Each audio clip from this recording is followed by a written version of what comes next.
और भाई क्या हाल है राहुल सावरकर? मेरा नाम राहुल सावरकर नहीं है। राहुल सावरकर नहीं हो फिर कौन हो भाई? मेरा नाम राहुल गांधी है। बेटे मैं तुम्हें प्यार से राहुल सावरकर बुलाता हूँ और तुम मुझ पर ही चिल्ला रहे हो। Sorry sorry. ठीक है अब तो तुम अपनी राजनीति से बीजेपी के लोगों को जेल में डालोगे। ये मेरे लिए राजनीति नहीं है। मतलब मोदी जी को खुले सांड की तरह छोड़ दोगे? ये मेरे लिए लाइफ मिशन है, इसको छोड़ने वाला नहीं हूँ मैं। कल मैंने मोदी जी को अपने घर की बची हुई रोटी भेजी थी, अब वो उसे खत्म करने में लगे हुए हैं। और गरीबों के मुंह से रोटी छीनकर किसने खाई है तुम्हें पता है? नरेंद्र मोदी जी ने। राहुल भाई तुम्हें पता है मोदी जी को पहले से बहुत कमजोरी हो गई। ये बात समझ आ गई है। जब तुमने जाड़ों में मोदी जी का कंबल छीन लिया था तो क्या हो गया था? वो नरेंद्र मोदी कांपने लग गया।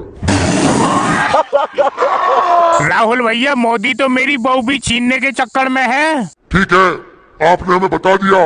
मोदी जी प्रधानमंत्री बनने के बाद क्या करते हैं? हवाई जहाज में उड़ते हैं। मैं ये पूछ रहा हूँ मोदी जी मेरी बहू को छेड़ना बंद कब करेंगे? ये लाइफ टाइम का काम है।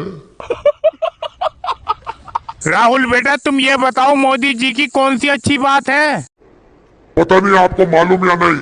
मोदी जी ने मेरी छोटी वाली बहू का 16 लाख करोड़ रुपया कर्जा माफ किया है। वो तो मैंने मुजोरी करके माफ करवाया था। आप जानते हो 16 लाख करोड़ कितना होता है? हाँ पता है, इतने होते हैं मेरे कट्टे में भी ना आएंगे। और आपकी हालत हम जानते हैं।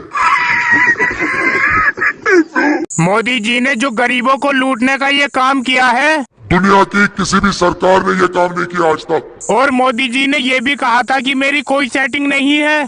हमारे मुंह पे नरेंद्र मोदी ने झूठ बोला। और मोदी जी अपनी सेटिंग को लेकर करोड़ों रुपए की गाड़ियों में घूमते हैं। क्या नरेंद्र मोदी मेरी बहू को लेकर भाग गया? और आप देखते रह गए। राहुल भाई अगर मैं मोदी जी से उनकी बहू मांग लूं तो ये आपका अधिकार है, सरकार आपको मना नहीं कर सकती। अच्छा तुम बताओ तुम क्या कहने आए हो मेरे गांव में? 3-4 चीजें कहने आया हूँ। मुझे मालूम है तुम गरीबों की मदद करोगे, रोजगार दोगे। आपको मालूम है? मुझे मालूम है, लेकिन तुम मोदी जी का क्या करोगे? हम आपके हवाले कर देंगे। राहुल भाई मैं तुम्हारी एक गलती को लेकर बहुत नफरत करता हूँ मैं तुमसे।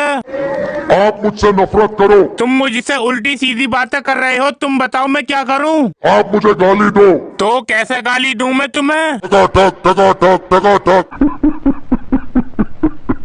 राहुल भाई किसी फकीर आदमी की कॉल आ रही है, जरा इनसे भी बात कर लूं। तुम इतनी गर्मी में सुबह से कॉल कर रहे हो भाई साहब, कौन हो तुम? मैं नरेंद्र दामोदर दास मोदी। बेशर्माई की भी हद होती है, क्यों आए हो हमारे गांव में? मैं खुद के लिए वोट मांगने आया। अरे बबुआ वोट मांगने के बाद हमारी जिंदगी में आग लगाने के लिए कोई कसर नहीं छोड़ूंगा।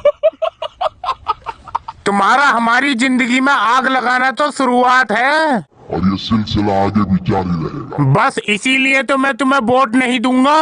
अरे तुम तो कितने अच्छे हो। मैं कितना भी अच्छा हूँ लेकिन तुम्हें वोट नहीं दूंगा। इस सज्जन को क्या तकलीफ है भाई? मुझे तकलीफ है क्योंकि तुम वोट लेने के बाद कुत्ते की तरह नचाते हो देश की जनता को। और तुमने राहुल गांधी से फोन पर क्या बोला था? मैंने उनसे कहा था। हाँ बताओ क्या बोला था तुमने? हम गरीबी के खिलाफ लड़े। नहीं ऐसे नहीं, इंग्लिश में बोलो। झूठ मत बोलना, ये इंग्लिश तुमने मेलोनी से सीखी है ना? मोदी चचा तुम काम क्या करते हो? मैं सच्चा बोलता हूँ, सच्चा करता हूँ। सच बोलते हो तो बताओ मैं तुम्हारे लिए क्या करूं? क्या आप कमल के निशान पर बटन दबाइए। ऐसे कमल का बटन दबाने से क्या होगा? आपका वोट सीधा सीधा मुझे मिलने वाला है। अगर मैं किसी और का बटन दबाऊंगा तो भी वोट तुम्हें ही जाएगा, मुझे सब पता है। धन्यवाद भैया।